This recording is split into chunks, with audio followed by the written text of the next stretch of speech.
Olá, tudo bem? Bem-vindo ao Dinheiro na Semana especial Retrospectiva 2017. Comigo aqui nos estúdios da B3 estão Carlos Sambrana, redator-chefe da revista Dinheiro e apresentador do programa Moeda Forte na TV Dinheiro, e Luiz Arthur Nogueira, editor de economia da Dinheiro, comentarista desse Dinheiro na Semana e apresentador do programa Papo de Economista. Muito bom ter vocês dois aqui nesse especial, onde vamos fazer um balanço do que de mais importante aconteceu na economia e na política em 2017.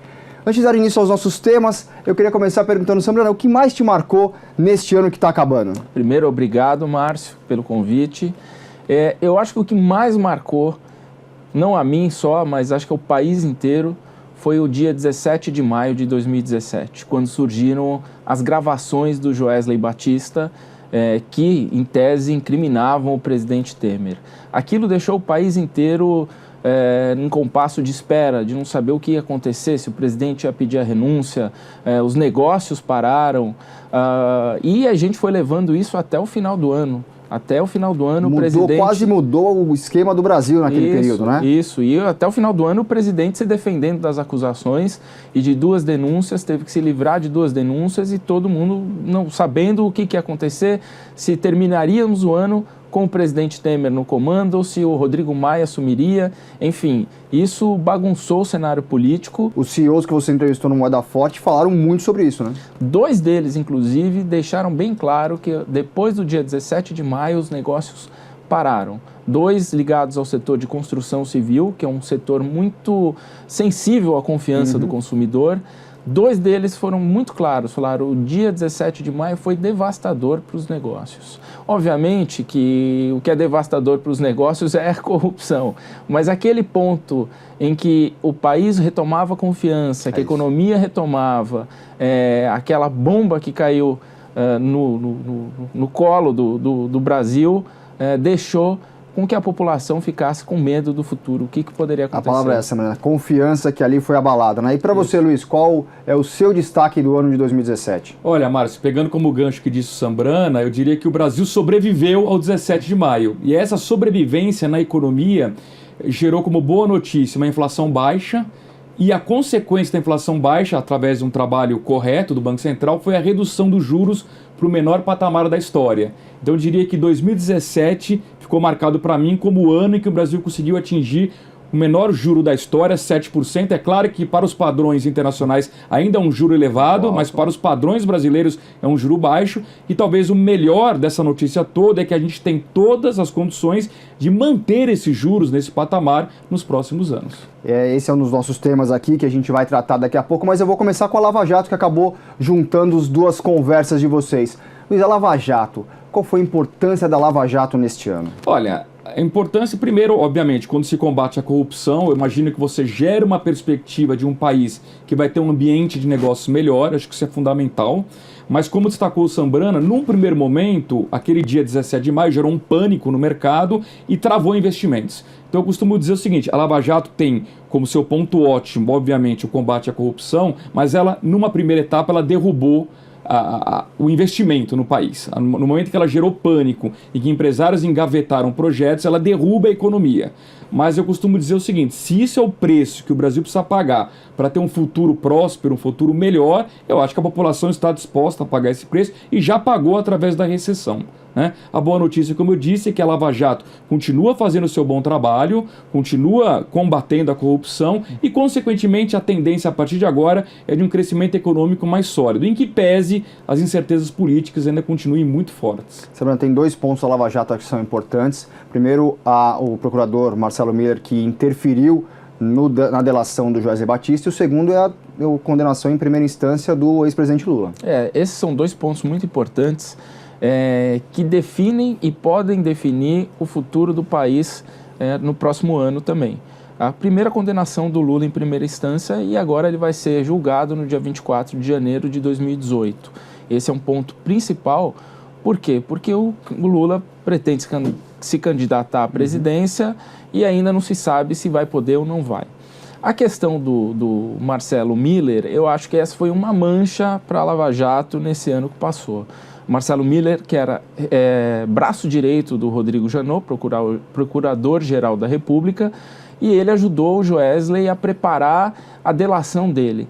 e logo depois surgiram gravações que não tinham sido entregues à PGR, onde o Joesley se gabava, dizia que não ia ser preso, que estava junto com o Marcelo Miller, enfim. Esse foi, eu acho que, uma mancha para a Lava Jato nesse ano, mas fazendo um balanço geral, eu acho que a Lava Jato continua no seu papel de acabar com a corrupção e de coibir corrupção e de, no mínimo, fazer com que qualquer empresário, qualquer político do país pense 2 vezes antes de fazer alguma coisa, nem 2 vezes, né? pensa meia vez, ele já sabe que vai ter consequência. Certamente em 2018 isso também deve continuar. E acho que o segundo tema que a gente pode entrar combinando aí com a Lava Jato são os negócios, né? Porque o JBS teve que vender muitas das suas empresas para conseguir pagar parte do que foi combinado no acordo de delação. Pois é, por conta dessa crise, o grupo se viu numa encruzilhada, com credores com medo de que eles não pudessem pagar as dívidas, então o JBS, inclusive, foi rápido e conseguiu vender ativos bons e grandes, como vendeu a Eldorado Celulose, vendeu a Alpargatas, vendeu a Vigor. Enfim, foram grandes negócios que deram caixa para a JBS. Mas, paralelo a isso, a gente teve grandes negócios no país, como, por exemplo, a compra de metade da XP pelo Itaú. Sem dúvida. Que é um dos negócio, grandes negócios do ano no mercado financeiro. Um negócio bilionário. A gente teve também muito investimento chinês no país, na área de energia, que, aliás, os chineses entraram com tudo em 2017. Isso aí. Lembrando que os chineses, hoje em dia, são os segundo maiores investidores do mercado de energia depois da Eletrobras. Isso. Né? Enfim, o Brasil teve bons negócios esse ano e também teve uma postura mais dura do CAD. Acho que é isso que eu quero perguntar para o Luiz. Luiz, entre todos esses negócios, o CAD teve um papel importantíssimo, que ele começou a ser mais duro. Por exemplo, Croton e Estácio foi uma fusão que não saiu.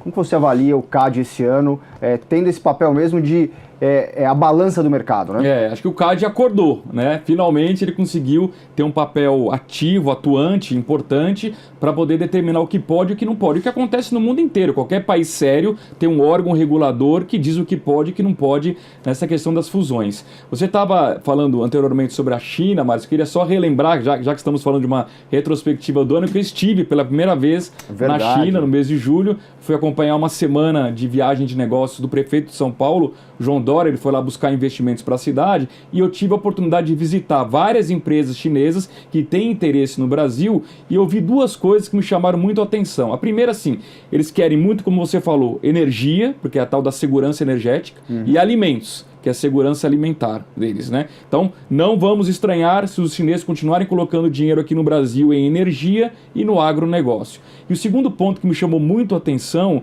os chineses disseram o seguinte: olha, dinheiro não falta para eles. O que eles querem? Um pouquinho de previsibilidade política e de segurança jurídica. Né? Os chineses não entendem muito esse vai e vem aqui do mercado brasileiro, essa história do Temer quase caiu, quase não caiu. Eles também não entenderam direito o impeachment da então presidente Dilma. Enfim, são informações que geram um certo ruído. Ainda assim, os chineses são hoje representantes do país que mais coloca dinheiro aqui no Brasil. Imagine se a gente conseguir dar um pouquinho de previsibilidade jurídica e também de questões políticas, um pouquinho de regras mais estáveis. Seria um parceiro comercial muito maior do que a gente tem hoje. E acho que a gente pode entrar no nosso terceiro tema, que é internacional, e o Xi Jinping sendo talvez o líder do ano de 2017. Com certeza. Num ano em que Donald Trump subiu ao poder com as suas maluquices, disparando o Twitter, anunciando posições pelo Twitter, falando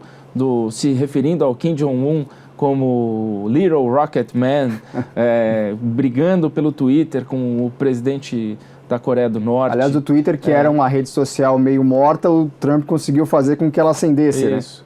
Né? Então, assim, quem ascendeu ao poder foi o Xi Jinping, que ninguém imaginaria que um líder chinês fosse colocar um pouquinho de ordem no mundo, ou pelo menos fazer frente aos Estados Unidos na ordem global. Os Estados Unidos acabaram se isolando do mundo. Esse protecionismo do Trump acabou isolando os Estados Unidos e hoje o mundo está olhando para outros players globais, como Xi Jinping, como Macron na França também, que é uma resposta a esse símbolo do protecionismo, do radicalismo do Trump. Todo esse ponto internacional. Luiz, você que esteve na China, o que o Xi Jinping ali traz para a população? Deu para sentir alguma coisa ali? Deu sim, deu para sentir que ele está justamente indo na contramão dos Estados Unidos, né? E acho que o mundo está de ponta cabeça, porque a China hoje defende a globalização e o Trump, representando os Estados Unidos, defende o contrário, o protecionismo, né? Sambrano tocou numa questão importante. Essa questão do protecionismo, eu acho que ainda vai custar muito caro para as empresas americanas, porque o Trump, na ânsia de querer fazer um discurso populista, de geração de empregos lá dentro, ele está forçando a barra para as principais empresas americanas trazerem de volta os investimentos. Ele considera o seguinte, olha, muito emprego migrou para a China, migrou para o México, e ele quer esses empregos de volta.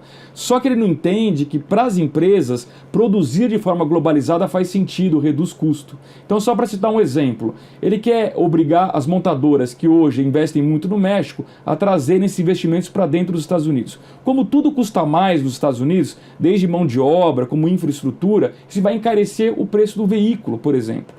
Isso vai tornar essas montadoras menos competitivas. Em última análise, ele vai matar uma empresa como uma Ford, uma GM. Esse é o risco Trump, né? E tem também o lado populista dele. Acho que o maior exemplo disso foi o discurso dele na campanha, que agora ele tenta implementar na prática, já aprovou no Congresso, inclusive, que é o corte de impostos para todo mundo, empresários e consumidores. E é um corte generoso. Num primeiro momento, parece uma boa notícia. Oba, corte de impostos. Só que a gente não pode esquecer que a economia americana é altamente endividada. O que vai acontecer no primeiro momento? Vai derrubar a arrecadação. Isso vai gerar desconfiança dos investidores. Algumas agências podem rebaixar os Estados Unidos e aí o término disso é imprevisível. Tem dois pontos importantes aí, que eles estão quase com pleno emprego, né? São 4%, cerca de 4% só da população que está com desemprego. Isso pode criar uma super demanda por emprego que é problemático para eles, você vai fazer os salários crescerem. E o segundo ponto é com essa queda de juros que ele está provocando, é mais baixa até do que a média dos países da OCDE, o que é muito estranho numa economia como os Estados Unidos, né? Não, e lembrando que esse corte de impostos, os próprios milionários americanos se posicionaram contra, dizendo que eles não precisam desses cortes de impostos. Eles sabem a consequência, né, de você acelerar e quem vai pagar mais imposto é a classe média, que foi é curioso, porque foi a classe média que elegeu o próprio Trump. Isso. Então é uma coisa meio maluca o que está acontecendo nos Estados Unidos. Isso não é nem a tensão Trump e Coreia do Norte, né? Porque é Trump nos Estados Unidos, né? Ele que está provocando essa tensão toda ali. Isso bota ainda o mundo em alerta. A gente não sabe, porque são dois líderes imprevisíveis. Não dá para saber o que eles vão fazer. Um dia o Trump diz que vai conversar com a Coreia, outro dia ele parte para a briga no Twitter. O Kim Jong-un, pelo seu lado, testando cada vez mais mísseis de longo alcance, sinal de que as ameaças do Trump não estão surtindo efeito. É tenso para 2018, pode acontecer algum conflito, sim. E Luiz, uma coisa interessante esse ano também foram as eleições na França. Havia um medo generalizado de que a Europa podia caminhar para uma direita mais radical, e o Macron foi a surpresa, por exemplo, do que aconteceu na Europa, de uma moderação aí na política. Exato, esse medo decorria do Brexit do ano anterior, 2016, e do próprio Trump, que tem um pouco de nacionalismo ali por trás. O Macron, ele virou uma referência, na verdade, de um liberal, de alguém pró-mercado para o mundo inteiro. Tanto que quando a gente debate a eleição aqui no Brasil, a gente se pergunta, vai surgir o nosso Macron? Né? Ele virou uma referência. Agora, ainda é cedo para a gente avaliar o governo dele, né? Tem muita espuma, tem muito oba-oba. Com o passar do tempo, a gente vai perceber se de fato a França vai ou não colher os frutos de um eventual bom governo dele. Agora, sem dúvida nenhuma, a eleição do Macron foi um alívio para uma Europa que estava em ebulição, porque a saída do Reino Unido da União Europeia mostrou que o futuro da União Europeia era uma grande incógnita, né? Na medida em que vence o Macron na França, isso acalmou um pouco os ânimos, né? Agora vamos ver os próximos passos desse governo dele, se afinal de contas ele vai gerar bons frutos ou não. Na Alemanha também tem que lembrar que a Merkel conseguiu vencer nas urnas também, se reforçou na Alemanha, o que é uma base muito importante ali para a Europa. Mas perdeu muitos cargos no legislativo, que foi um crescimento da ultradireita alemã. Mas ela estando no poder também é um bom indício de que o controle ainda está com menos radicais, né? O único problema nisso, Márcio, assim, A Alemanha, ela é o motor, obviamente, da Europa, mas ainda é um crescimento muito desigual, né? Você tem os países periféricos que ainda sofrem muito, Portugal, Espanha, Grécia, Itália. Eu acho que a Alemanha ela precisa encontrar uma solução de um modelo econômico que favoreça os vizinhos. Até porque um dos motores da própria Alemanha é a exportação. E ela exporta para quem? Para os vizinhos. Então não é do interesse dela que os países periféricos estejam numa situação econômica ruim. Esse desmembramento é muito péssimo para ela. Embora na média todo mundo melhorou na Europa. Acho que uma grande notícia de 2017 é a volta do crescimento europeu depois de quase uma década de estagnação. Isso foi muito importante. Para a gente terminar, o último grande tema, a economia brasileira voltando a crescer ou voltando a dar sinais da atividade econômica a melhorar. Luiz, você já destacou os juros, lembrando que os juros começou em 2017 a 14,25%, terminando a 7%. Isso é fantástico, a gente cortou pela metade os juros, como eu disse no começo, o menor patamar da história. A gente vai colher os frutos disso no ano que vem. Já estamos colhendo de alguma forma com consumo nesse fim de ano, né? Mas eu acho que vai possibilitar também a retomada do investimento, fica mais barato para o empresário pegar um empréstimo, por exemplo, e fazer um investimento. Agora, na ponta mesmo, tanto para os consumidores quanto para os empresários, o juro ainda não caiu tanto. E aí é um grande dilema aí do Banco Central, porque ele precisa encontrar uma forma de fomentar a concorrência bancária. Os juros só vão cair na ponta quando a gente tiver, de fato, grandes bancos concorrendo entre si. Hoje a gente tem 80% do crédito concentrado na mão de 4, 5 instituições, fica difícil você ter isso caindo na ponta, né? Agora, de uma forma geral, a economia, 2017 vai entrar para a história como o ano da retomada, depois de quase 3 anos seguidos de recessão, então é uma boa notícia. 2018, eu diria que é um ano que vai crescer mais do que 2017, agora o que me preocupa mesmo é 2019. Por quê? Porque 2019 vai depender do que vai acontecer nas urnas. Sabrina, você também está otimista ou gostando do que aconteceu com o ano de 2017? Eu estou otimista, eu acho que tivemos reformas importantes que aconteceram nesse ano, a reforma trabalhista, uma delas, mas eu acho que o ponto de interrogação que fica para 2017 e 2018, mais do que as eleições também, é a reforma da Previdência. Porque se não for feita a reforma da Previdência, é uma bomba que vai estourar no colo do próximo presidente. Isso vai ter que... É um problema que a gente está só postergando e alguma hora a gente vai ter que resolver. A gente não pode esquecer que também entramos em 2017 com menos 3,5% de PIB, vamos terminar o ano com quase 1%. Sim. É um ano de transformação e de virada. Foi a retomada dos IPOs, várias aberturas de capital. Se eu não me engano, mais de quase 10 empresas abriram capital esse ano. Deu mais de 25 bilhões de investimentos novamente pelo mercado. Isso, o mercado voltou a se animar. Acho que agora, 2017 foi o ano da volta da economia. Agora nada deu mais dinheiro do que o Bitcoins, né? O Bitcoin agora é essa dúvida que vai ficar para 2018, né? O que vai acontecer? O que vocês acham desse Bitcoin? Eu não conheço muito, mas o que eu desconfio é que seja uma bolha. Quando até o próprio presidente do Banco Central, o Ilan Goldfein, chega ao público e diz, tomem cuidado com isso, eu fico com o pé atrás. Para você, Luiz. Eu acho assim, embora isso pareça ser uma revolução tecnológica, talvez uma moeda que esteja surgindo para o futuro mesmo, eu acho que tudo que sobe demais num curto período a gente deve estranhar. Então não me parece lógico, não me parece ter uma coerência por trás, não tem um lastro, você tem um algoritmo determinando a quantidade de moedas, e aí você tem uma ambição das pessoas de quererem ganhar muito dinheiro. O que normalmente acontece, chega uma hora que todo mundo desconfia desse patamar e sai vendendo. E aí quem demorar mais vai perder mais dinheiro. No final das contas, mas como toda bolha, poucos ganham e muitos perdem. Sem dúvida. É isso que as pessoas têm que ficar de olho e não achar que tem um Papai Noel antecipado. Muito obrigado pela participação de vocês nessa retrospectiva 2017. Muito obrigado, Márcio. Eu que agradeço também e tomara que a gente tenha um 2018 melhor. Muito bem. E obrigado a vocês pela participação no nosso programa ao longo de todo esse ano. Muito obrigado pela confiança. Na próxima semana, outro especial para você, Perspectiva 2018. Feliz Ano Novo. Tchau.